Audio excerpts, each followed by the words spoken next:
So I've got a bit of a problem. I've got this piano here, a camera obviously, and a world-class musician coming over to make a music video, only I have no budget.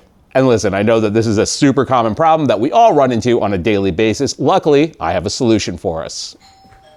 Let's go find out who's at the door. Hey everybody, I'm Jordan Rudess. I'm a musician and a technologist, probably best known for my work as keyboardist in Dream Theater.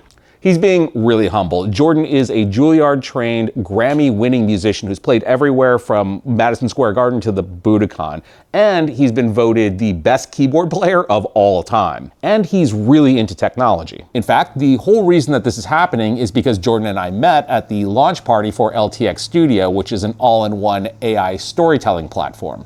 We ended up having a blast nerding out about prog rock and AI and all kinds of other stuff. And yes, while this video is sponsored by LTX Studio, it's not like a hard sell or anything. So here's the experiment that this video is all about. Jordan was in town for a show, so I pitched this insane idea for him to come over and I would show him an AI generated image and then have him improvise a piece of music to that image. Was it an excuse to have a private concert at my house? Yeah, maybe. But in the meantime, since we're talking music videos, I thought it'd be interesting to sit Jordan down and talk to him about how generative AI tools have like totally changed the game from the old school MTV model. And he's kind of the perfect guy to ask since he's lived through it all. So I thought I'd kick off by asking him about the first Dream Theater video, Pull Me Under. Pull Me Under was a very important video for Dream Theater. You know, it was in the days when videos really mattered. What happened was they put together this video for Pull Me Under and it got played everywhere and people picked up on it. It was pretty amazing. And so it was part of the groundwork that helped to build a structure for their whole career. I joined the group in 1999 and we weren't making music videos in those days. It wasn't a thing for years.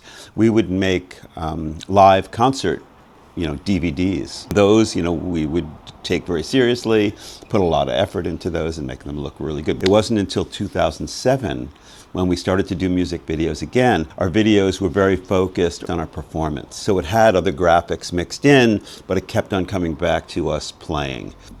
Dream Theater are, all top musicians, so it was really important, and it's important for people to see us play. So I wanted to ask how music videos are viewed from the perspective of a major label, and not like if you're at the Taylor Swift level. Well, I guess like there's just like Taylor Swift, then there's everyone else. But more than that, I mean, record companies are obviously profit driven. So how does that look in terms of budget and recoup? Yeah, I don't think they're looking to make a lot of money when they're producing the videos. The videos are more just to keep the energy flowing, to produce something that will gather more interest, get people to, buy the music and be involved with the music. They're definitely not producing music videos for financial, gain. Certainly there's no more MTV as we knew it before. It's interesting to see the way that it's wrapped around. There was this whole thing when lyric videos were a thing. And to me, those are kind of boring. Record companies, again, don't want to spend a lot of money on music videos, but they want them. So what does the landscape look like if you're a smaller independent artist? I'm really excited about it because, I'm always making videos, and I think the visual medium is something that's really important. And for me, music and visuals are kind of one thing. My interest in music videos, especially now that I'm thinking about my own new solo album, which is coming out September 6th, like what can we do that would be different, use a different technology?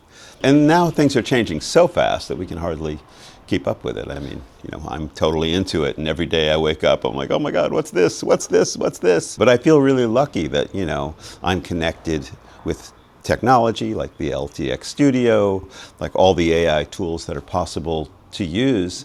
And for me, it's all fun and it's an exploration. And also even beyond myself, anybody who's kind of got their eye on the ball, that's a musician or connected with musicians, there's all kinds of possibilities and interesting things that we can do. Let's listen to Jordan's performance and the visuals that I created with LTX Studio, which is a super creative, easy, and quick way to create amazing visual scenes and narratives without a giant budget or a full VFX team.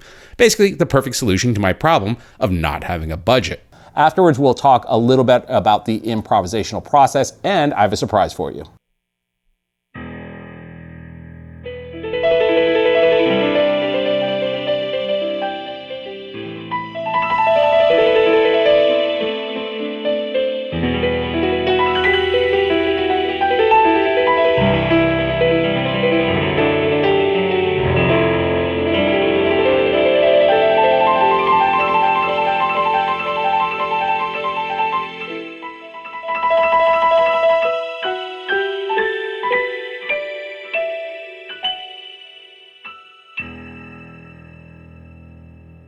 So that was a pretty incredible piece of music. And I know a lot of you probably wanted to actually see Jordan perform that.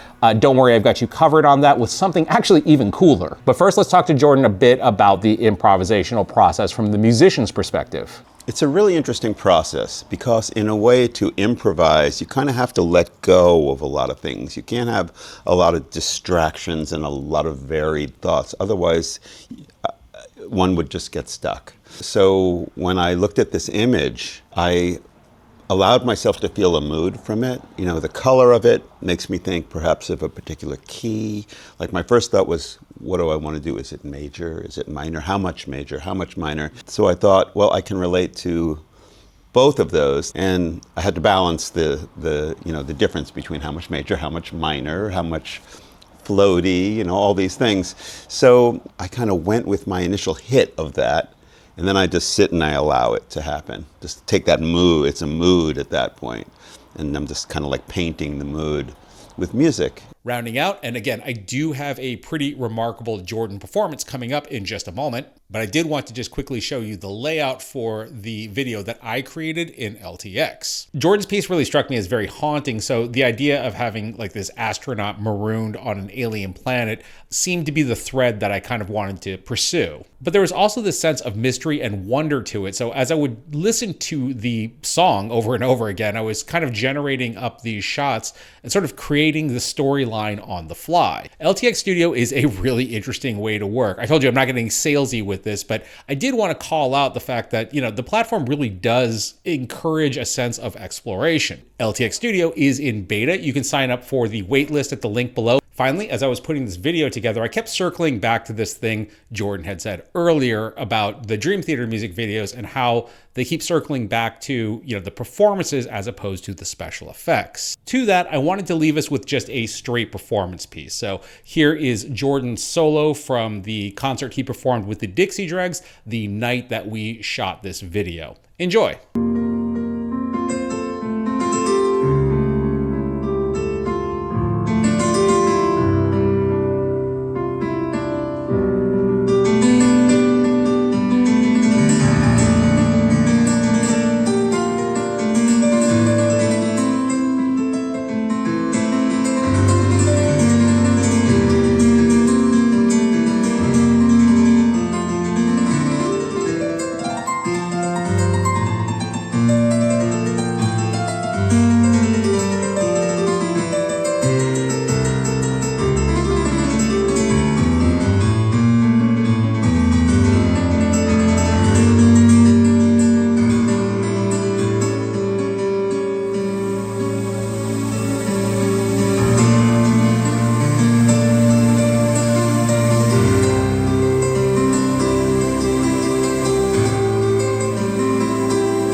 My thanks to my pal, Jordan Rudess, for coming over to my house. My thanks to LTX Studio for sponsoring this video. And I thank you for watching. My name is Tim.